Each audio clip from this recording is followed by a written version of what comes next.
Good morning, everyone. Good morning. I'd like to introduce Lee to you, who promotes two festivals. And the festivals you promote are? LeeFest and Wildfire Adventure Camp, as John backstage. And I'd like to introduce you, Mr. John Giddings, who is Agent 2. I'm agent for Iggy Pop, The Cause, U2, Madonna, and a few others knocking around. But that's my real job. My hobby is promoting a festival. And today we're going to talk about festivals, right? Quite right. Okay, so how did you start promoting a festival? My background too, I'm obviously like younger kind of industry sort of sciences in here. I started promoting my festival, my first festival, LeeFest. I started it 10 years ago in my back garden, kind of just as a chance for us to put on local bands that we were interested in at the time. I was 16 years old and 150 people sort of came into it. How old are you now? 28 now. Christ. How I'm 63. How old were you when you started? Next year is our 16th year. Keep telling your story.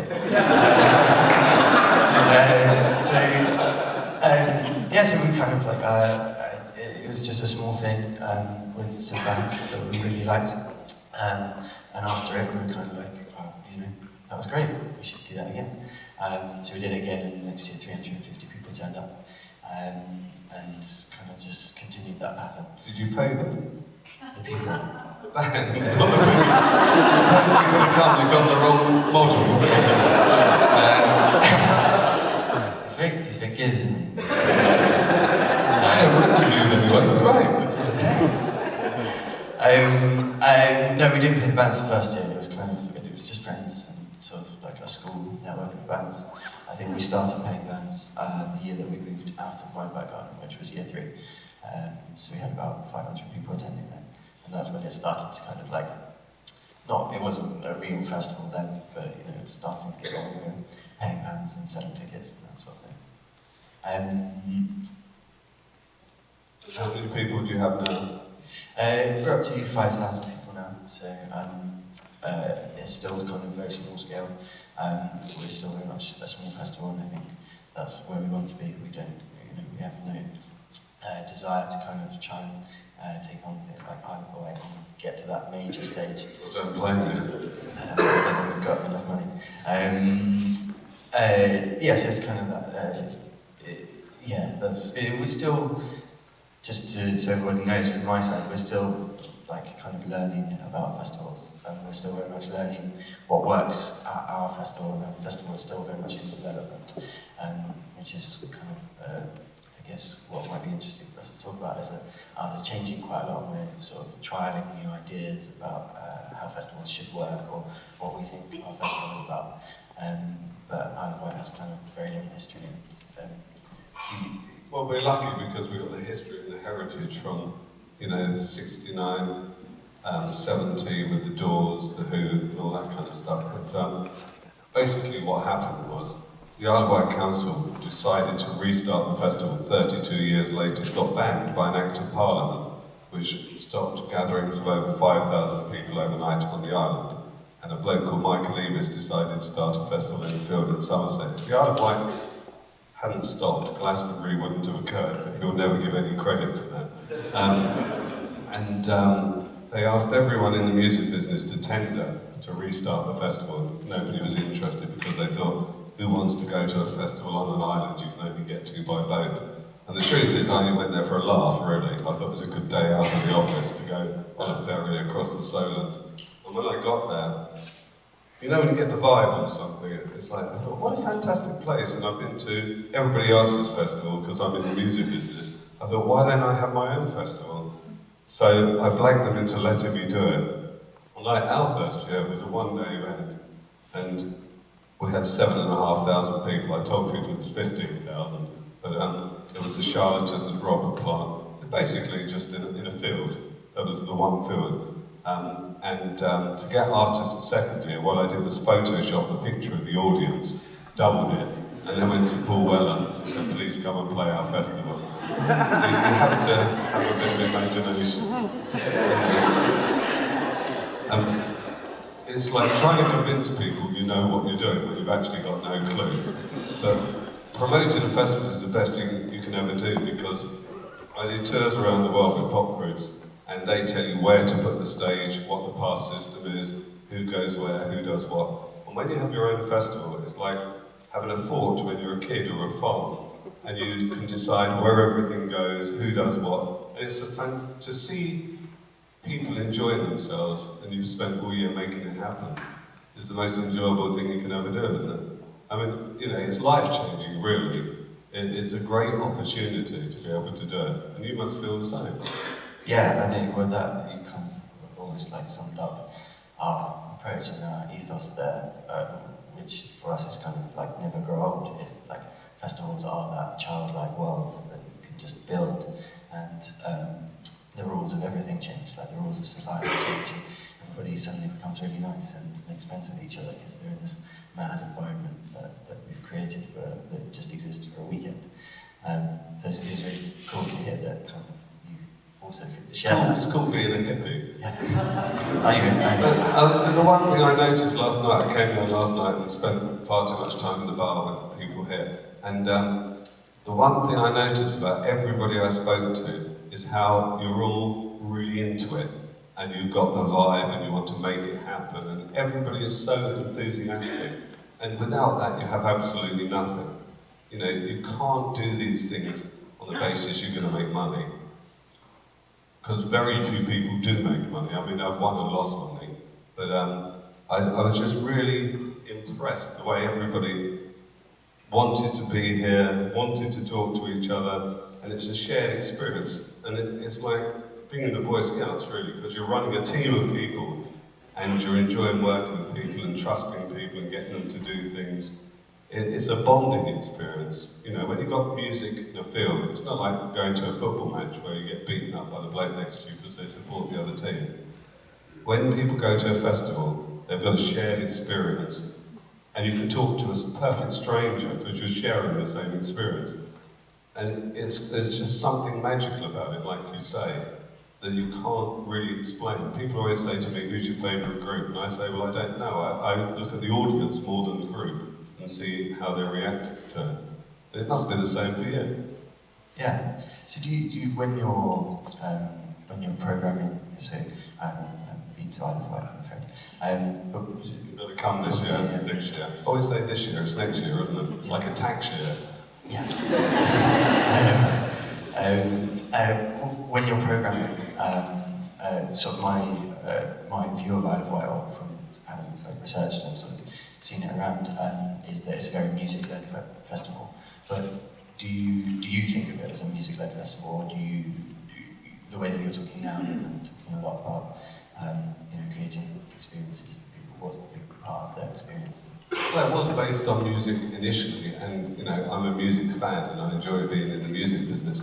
But when we started, there were like 400 festivals. There's now over 1,500. So as you get larger, what you do is you develop different. People don't want to watch groups all day long. That's boring. If you go to the Bees, you see pop groups all day long. If you go to Leeds Reading, you see rock bands all day long. Because I'm older, I book bands from past, present, and future. And the whole idea is to get people to move around the site and do different things. So as you get bigger, you then get a big top, and then you get a hard rock stage, then you develop the site, and you create, like this year we created an area called Cirque de la Quirk, which is like for weird people. People love it, and take drugs and enjoy themselves. You have to create different things for different people, because they come in gangs, and they all go off and do different things. And then they regroup on the campsite later and share all of their experiences. But you want people to move around and discover things. You don't necessarily want to tell them all what's going to occur in advance either. It's not just about the music, it's about the atmosphere and the shared experience, I think. And are you personally involved in curating that side of it as well, the music? Yeah, absolutely, because that's part of the fun, isn't it? I mean, I love booking the bands. We've just confirmed our first headliner for next year, and I'm really excited about that. Who is it?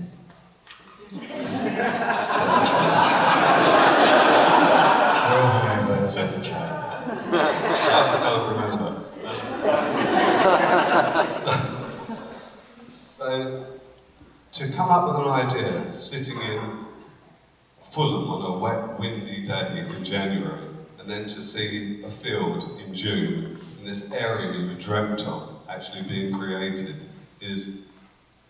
it's just really thrilling, you know. And you go around the world and meet different people. Like, I was at some wedding in Italy, and I said to this bloke, "What do you do?" And he said, "I carve stone." And I said, "Well, why don't you come to the festival and teach people how to carve stone?"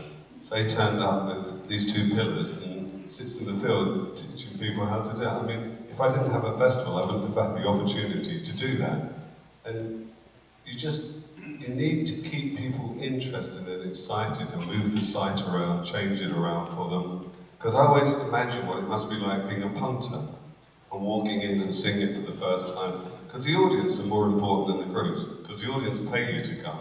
You pay the groups to come. So you have to look after the audience better than the groups, really. You know? And you have to put the groups in a certain frame of mind, make them feel comfortable to give their best performance. I'm talking to you, talk. That's great, right? What's your kind of like, you mentioned that you obviously have a real job, agency, and then this is kind of hobby or passion project. Would you be able to afford to do Isle of Wight if you weren't doing other things? No, first year it was the risk of the council and they lost £500,000. So they cleverly gave me the responsibility the second year, and then I lost £500,000. And if I didn't have a company to finance that, I would have been in shit street. And then the third year we sold out with David Bowie and the Who. And it took us about 6 years, I think, to break even. So it's a labour of love. And what I didn't realise was people were laughing behind my back about putting on a festival. They thought, he'll never succeed, it's a load of crap, blah-de-blah-de-blah. Because you become obsessed by it, like all of you people. You get this feeling that you want to make it happen. And you just believe in it. It's blind faith somewhere along the line that you're going to come out the other end.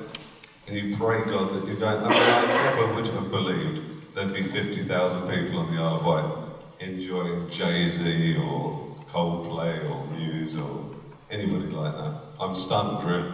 Yeah. Do you make money now on Isle of Wight? Does it? We make and lose money. It depends on what you can't plan for is the weather. So in 2012 we had a month's worth of rain in about 5 hours, and I had a staff at the time who told me that the car parks would be fine, and the entrances collapsed. Basically, every 10 cars that drove across, the mud came up and it was impossible to move. So people couldn't get into it. We actually brought the island to a standstill. It was fantastic. There were 3 ferries in the Solent and people queued up at Portsmouth and Southampton. It was quite exciting. And I didn't know what the fuck to do. We had these emergency meetings. This is when I realised that the police and the council have absolutely no idea what they're doing, right? So at 1 o'clock in the morning there's an emergency meeting and the chief of police tells me that he's going to clear all the cars off the road and put them in the local car park and look after them. And you don't go to sleep, I mean you just... So at 4 or 5 o'clock in the morning I went up the road to see what was happening.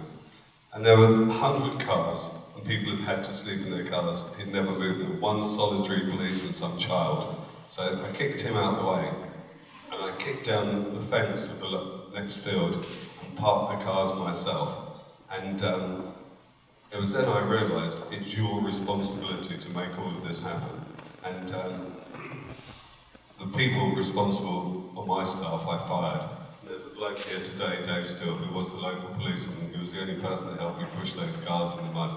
And so I made him run the festival on my behalf because I thought, get him to jump the fence because he knows what he's doing. But we spent £250,000 building roads into the car park so it would never happen again. So if you've got any use for a couple of fields with roads in for the rest of the year, feel free. I imagine there's quite a few people here that might be able to use a field with roads for something. I'd love to. We bought the farm, and I'm not a farmer. Well, that's amazing. So you own the land now?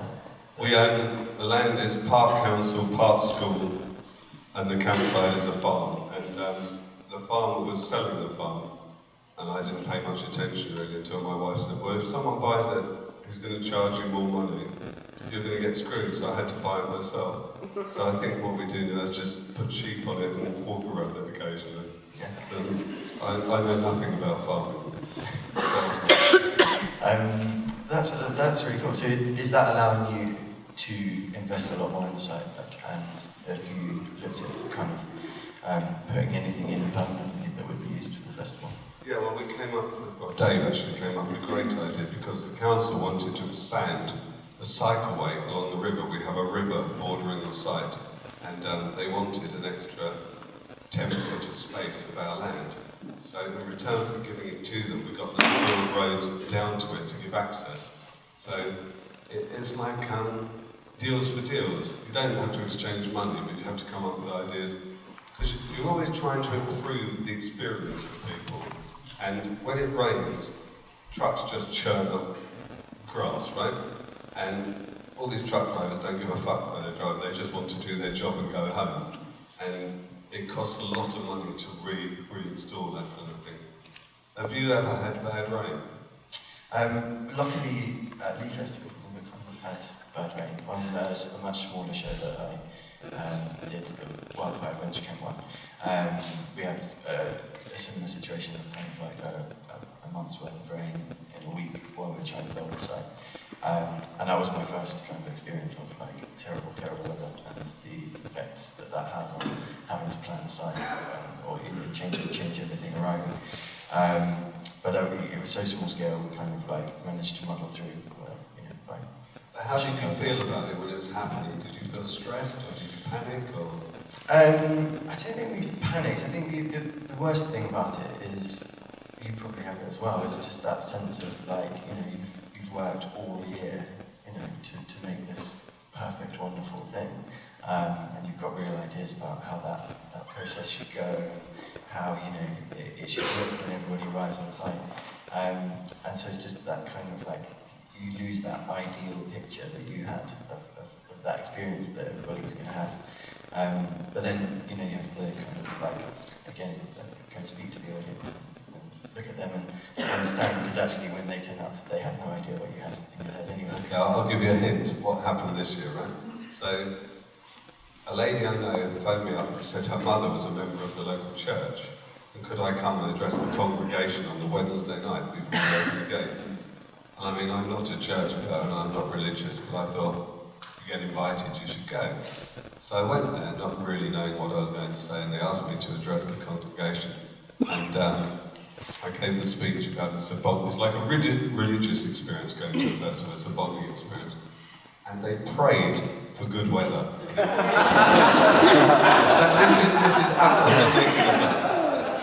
And the next morning, they came and we prayed in front of the main stage, and they blessed the site. We didn't have any rain, so I mean, it was incredible. When you do something for a laugh and it actually happens. Now we've got to do it all the time. Can we all book them to come in? Yeah, well, you have to go to your local church. You don't want a church off the Isle of Wight. They're a bit strange, really. But where is your other event? So both of our events are in Kent, and our audience kind of comes. We get people travelling now because LeeFest was featured in kind of a big advert, and we get people travelling from all over the world that have kind of seen that coming to it now. But the majority is very local, so people from Kent and South London, Brixton, Camberwell, and Brighton. And that's really where we concentrate our efforts. Just on that, like, that music-y promotion side, that kind of business side, what are you promoting to a national audience, or do you feel that you're promoting to a particular? Our audience, the majority come from south of Birmingham, really. I mean, people come from around the world, but because the Isle of Wight is a famous name, it's a brand name, because it had Jimi Hendrix, it had the Doors, so people have heard of it. It's like the Woodstock of Europe, really. But I'd say the majority of our people come from there. And if you meet someone from Scotland, it's not that often. You have a certain catchment area, but what I've discovered over the period of time is that people are getting more into boutique ideas. They don't just want music, they want entertainment. And they also want looking after better, they need better loos. I mean, when I went to the Isle of Wight in 1970, the loo was like a ditch, and there was a scaffolding pole which you sat on, literally. And I saw this bloke fall backwards into the ditch. Possibly one of the most disgusting things I've ever seen. But you're not allowed to do that anymore. You have all these health and safety. And you have posh loos which people pay more money for. And I've noticed that when people start glamping, they find it very hard to go back into normal camping. They, you know, it increases 5% each year because they get looked after better and they want a better experience. I mean, we're lucky because our site is 10 minutes from the town. It's got a river running alongside it. It's got easy access. When you go to Glastonbury, it's absolutely the middle of nowhere. You're stuck in the middle of nowhere, inside a concrete fence, really. And they're all different experiences, aren't they? Have you got a real job? No. How do you earn money? How do you live? Frugally.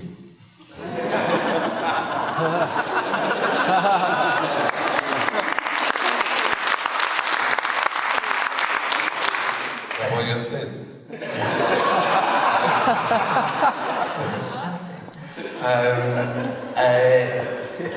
I was chatting to some people last night about like what people wanted kind of what people wanted me to ask you and things.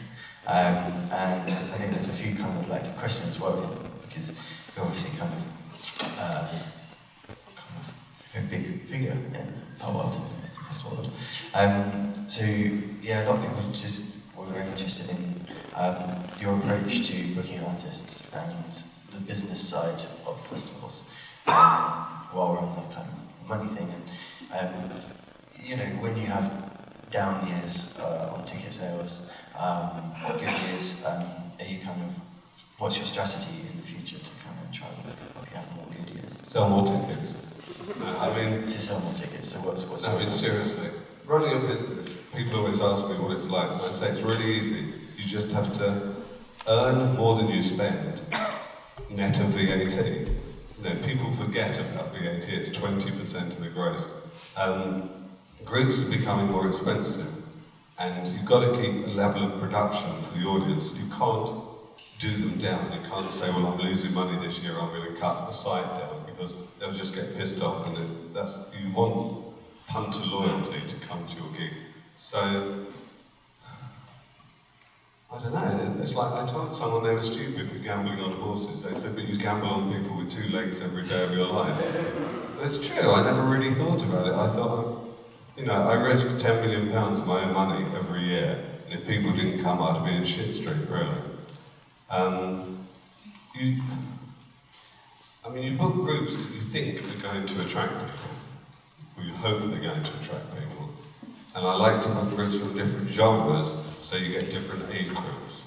Because I think getting all 16-year-olds or 66-year-olds is boring.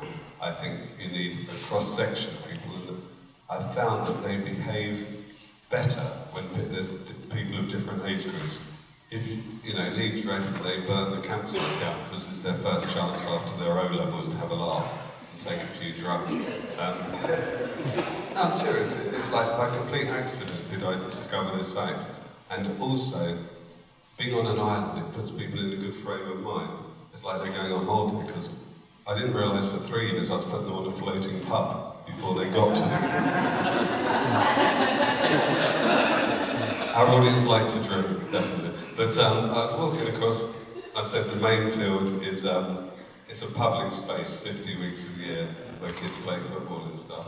And I was walking across there one day, minding my own business, and this kid came up to me, this 14-year-old kid. He said, "You John Giddings?" I said, "Yes." He goes, "You don't get it, do you?" I said, "What?" He said, "Well, this place is open 50 weeks of the year." I said, "Yeah." He said, "We bury our drugs."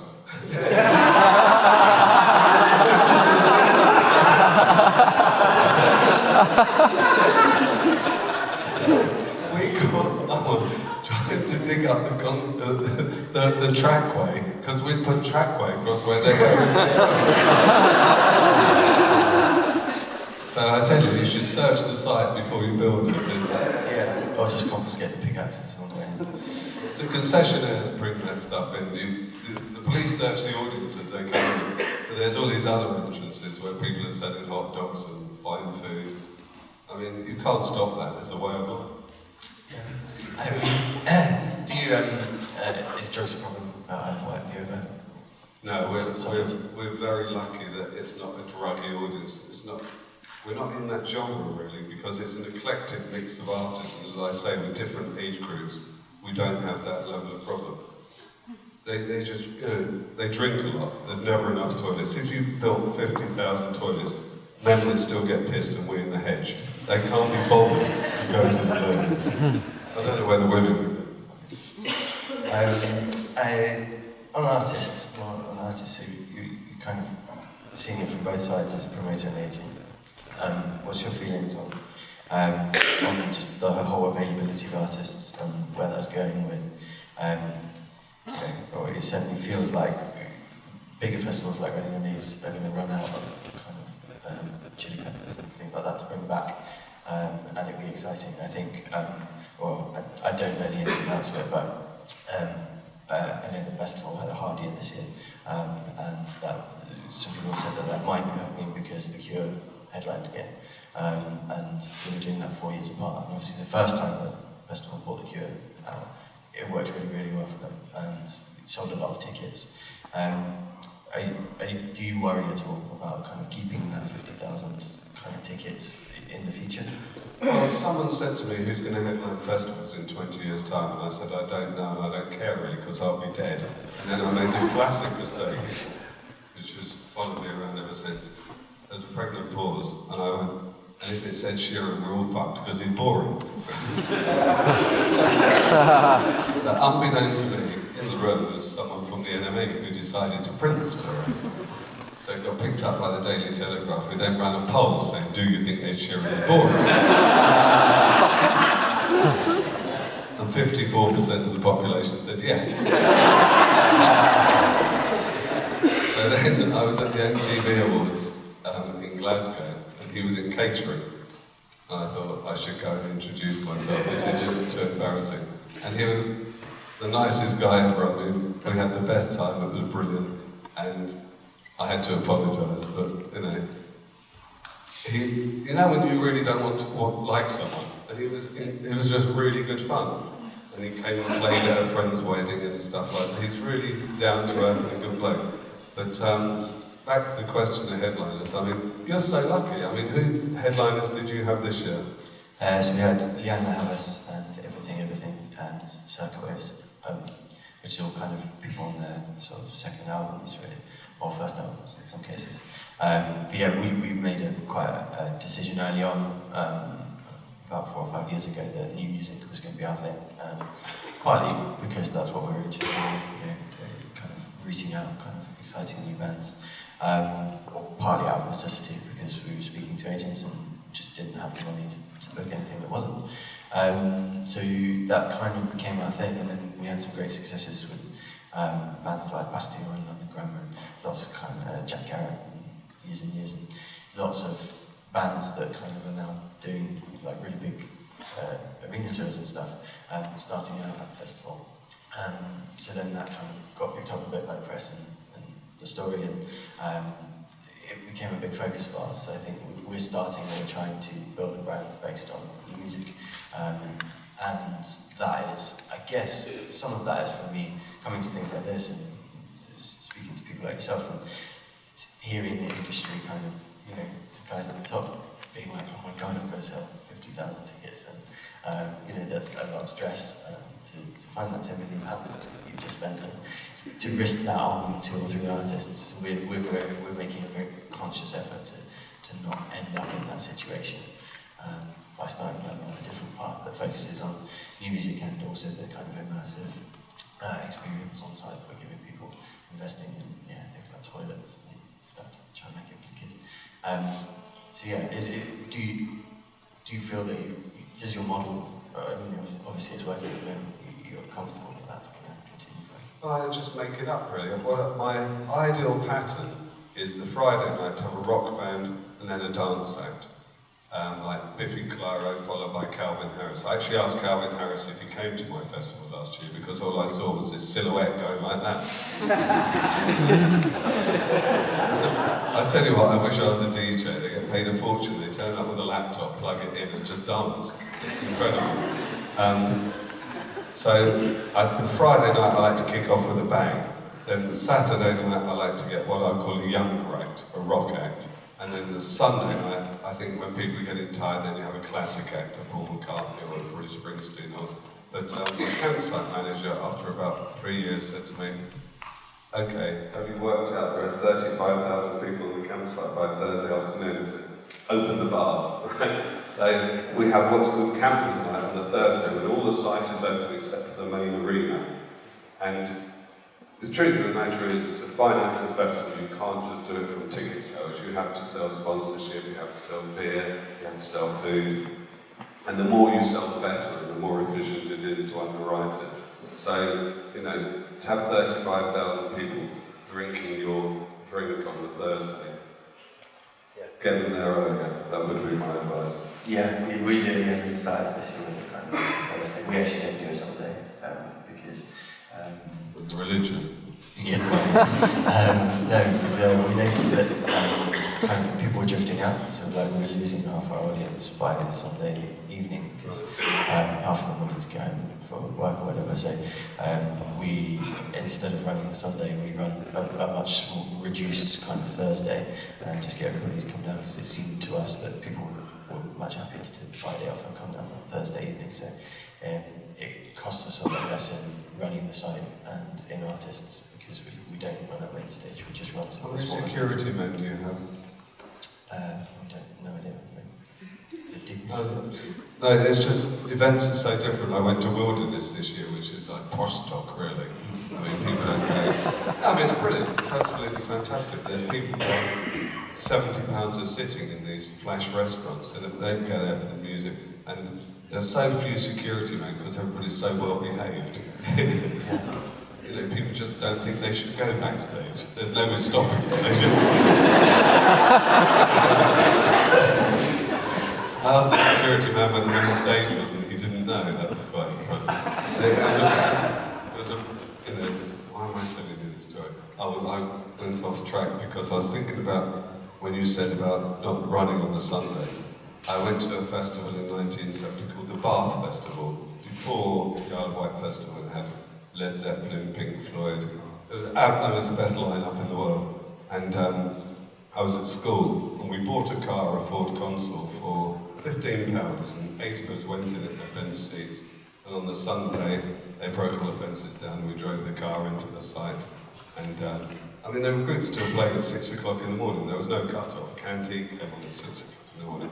And the next day we drove back to London. And it's the first time I'd ever seen a joint. Somebody put one on the table and I didn't know what to do with it.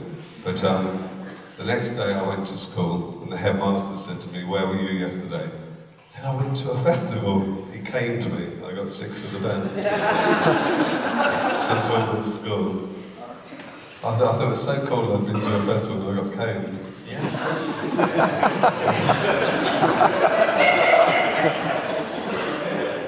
Lived a life. Yeah. Wow. You do on that Wilderness Isle of Wight. So you have. I mean, it is a different kind of thing, isn't it?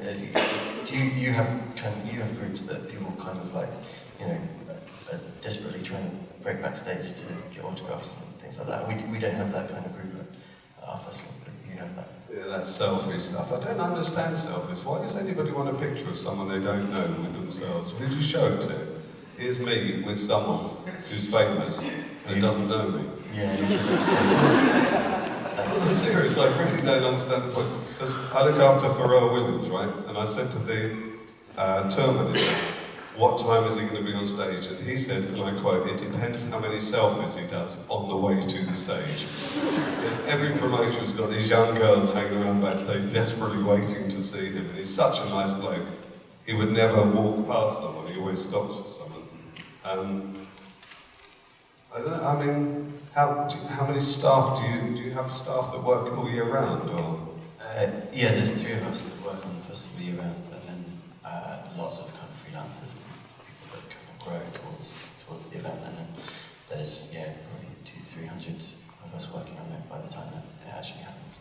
And so, but our team kind of grew very naturally from that initial core of friends, and we're still at that stage of understanding operationally how to manage it kind of as a bigger business, really.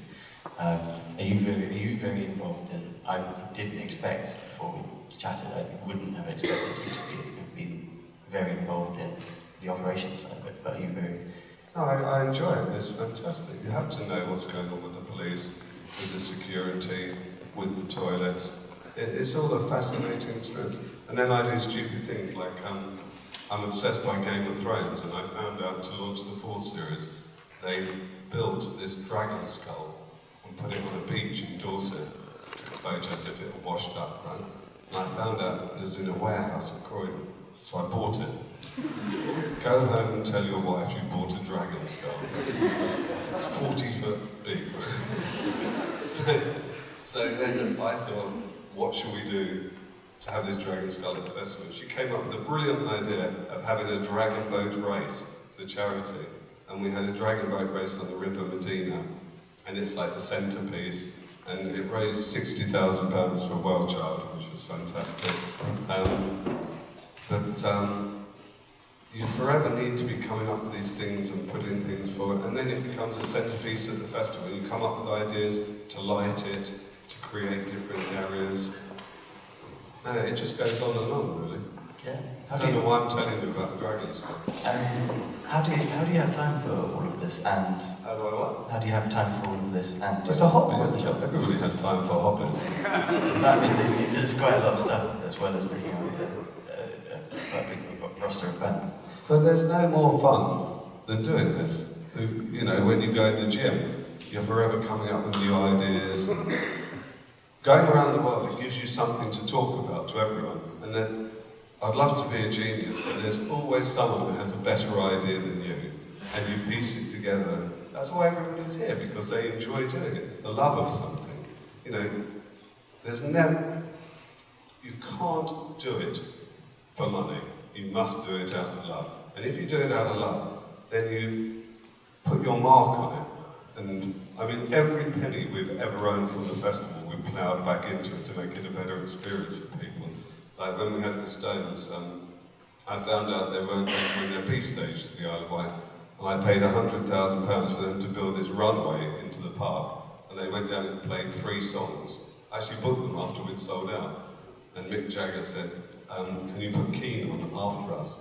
I said, what? He said, well, nobody bought a ticket to see us, they're not going to stay. I said, well, you're the fucking Rolling Stones. I didn't waste all this money for you to play daylight.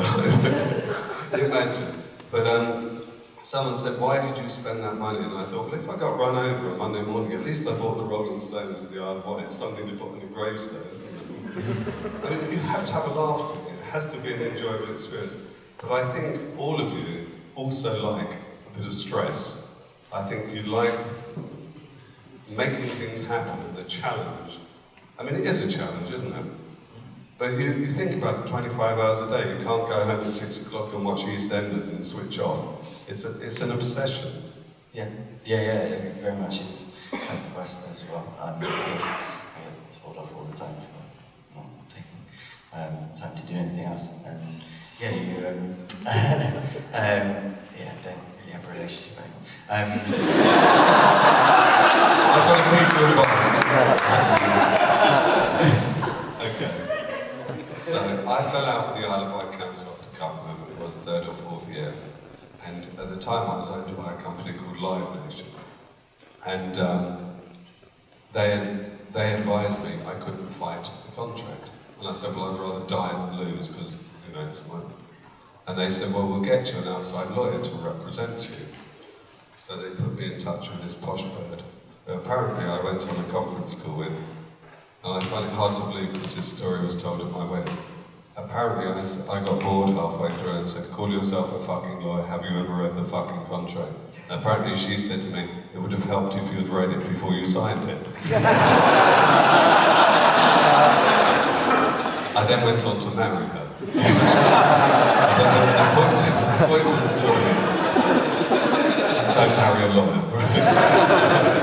So, because she knew what she was doing, when I married her, she said, where are all these deals you've got with these people that I've written on fag packets, right? So I made her, this was a good idea, I made her the commercial director of my company, and she legitimised the whole thing. But working with your wife is a great thing. That's the way you keep a relationship. Otherwise, I would never see her. You're absolutely right. So that's my piece of advice. Get a woman to work with. Women are better than men. They're more efficient. They're more loyal as well. Yes, yeah. Well, so yesterday there was a panel about the women in events. I think it's very interesting because there's obviously a big push for kind of getting more women into higher power positions and making sure that there are equal opportunities. I'm very proud to say that my business partner is female, and we do everything 50-50. And she's wonderful. Do you, she's over there. Do you have a fairly fair split between men and women? Yeah, we've got 10 women and 2 men.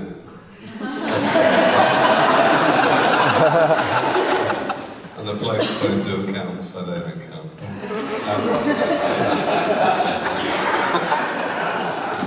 But I've employed men before, and they become very egotistical and try and fight against you.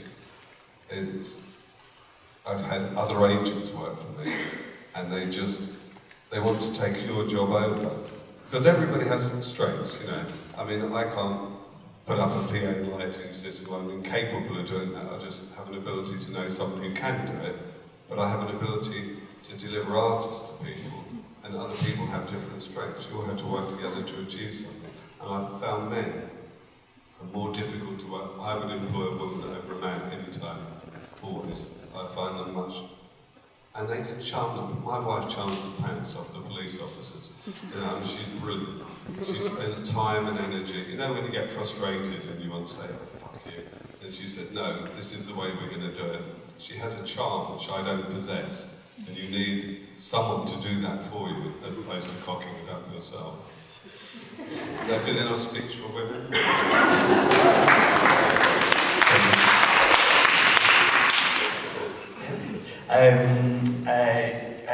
One question that some people wanted me to ask you was just about your views on the exclusivity thing and where that's going with booking artists. I mean, obviously, people are using it at the top, that's understandable. How far are you going with it?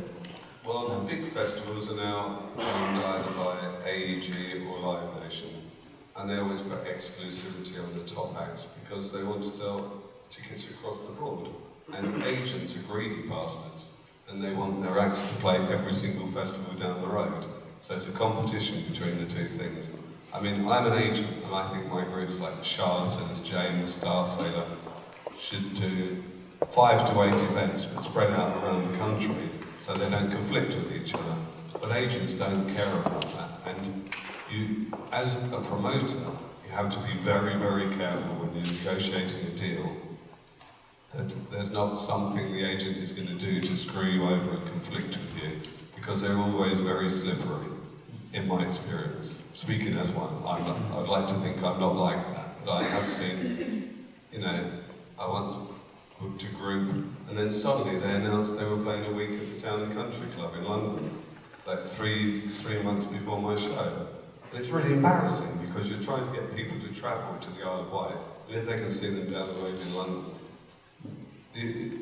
I understand exclusivity, but I think it's also a responsibility of an agent, as opposed to a promoter forcing it upon them.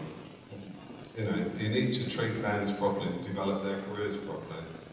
You know, a band like Blossoms, for example, play every festival because that's the way they get to a wider audience, because when they play their own gig to 800 or 1,000 people, they're not widening their audience.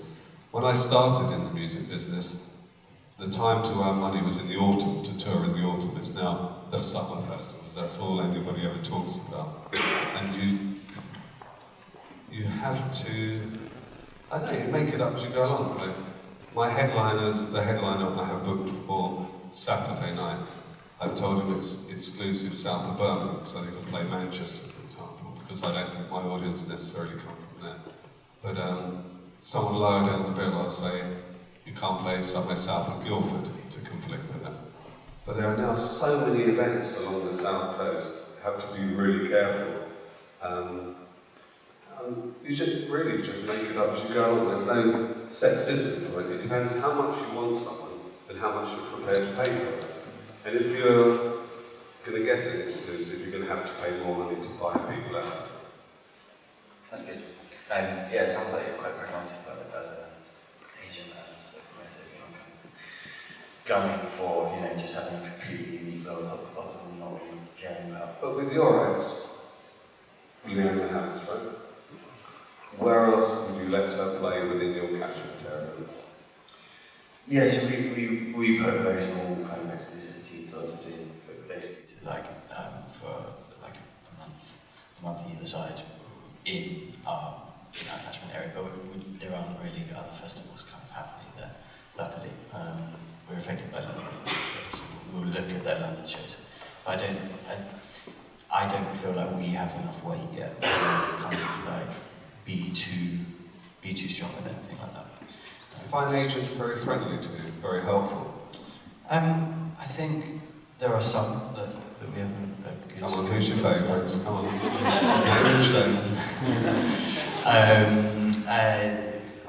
Well, we have a good relationship with the guys at ATC. We have done a lot of work with Coda, and I like, he gets mixed kind of reports, but I quite like Alex Hardy. I really like him. I think he's really funny. He's got on his emails, it says special agent. Yeah. I said to him, what the fuck does that mean? He wrote back and said special needs. I think he's a good agent because he is entertaining at the same time as being good at booking his acts. And I think Coda, I remember going to their office and there's like a bike rack in reception which shows you how young the people are who work there. It's like going back to university and seeing all these young people having a great time together. I would recommend Coda Agency. I think they're good. They're a good agency and look after their acts well and deliver for them. And they're not too big time, if you know what I mean. They're prepared to listen to what you say. I found Alex very good. A bit confusing though, because he looks like Sergio Perez, the Formula 1 driver. Do you know who that is? Neither does he. Right, I've got to go in 5 minutes. Has anybody got any questions? Silence in the room. We restarted it in 2002. This year is our 15th year. Next year is our 16th year, so I've been doing it a quarter of my life, which is shocking. I had brown hair when I started. That's a lie. Anyone else? You say the festival's hobby and passion, and you've given yourself 20 more years before you can pop it. What's going to happen in 20 years to the festival? I don't know. Do you want to buy it? I honestly don't know. I mean, I'd like it to go on forever, but nothing is forever, is it? It's like, I'd love someone to pick up the mantle, but none of my daughters seem wanting to do it. But a couple of them work in the music business, which is quite good, quite surprising. I mean, I'd love someone to come in with that enthusiasm and want to do it. But when you book all the acts personally, I mean, I book all of the acts myself, and it's hard to imagine someone else doing that. It's like having a baby and getting rid of your baby. I don't know. I find it really hard to let go of the reins. So I don't have an answer. Sorry. Is that good enough answer? Do you own all of it? Yeah. I get lock, stock and barrel. The dragon skull. Anybody want to buy a dragon? I'll ask my way.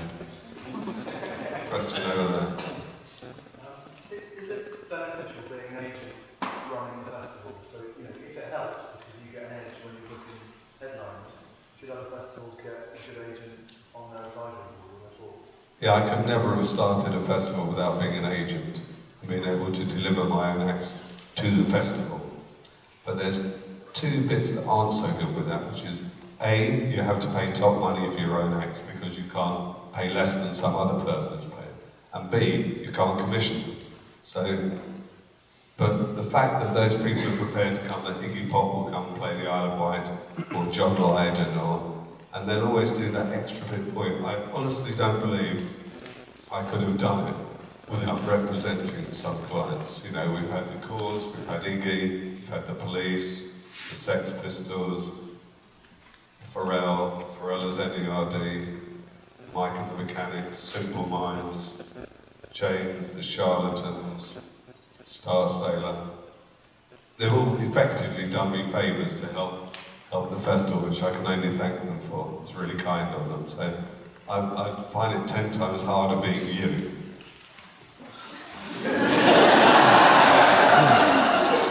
That a good end, no? I really admire. I tell you what, this guy is brilliant. Congratulations. Thank you.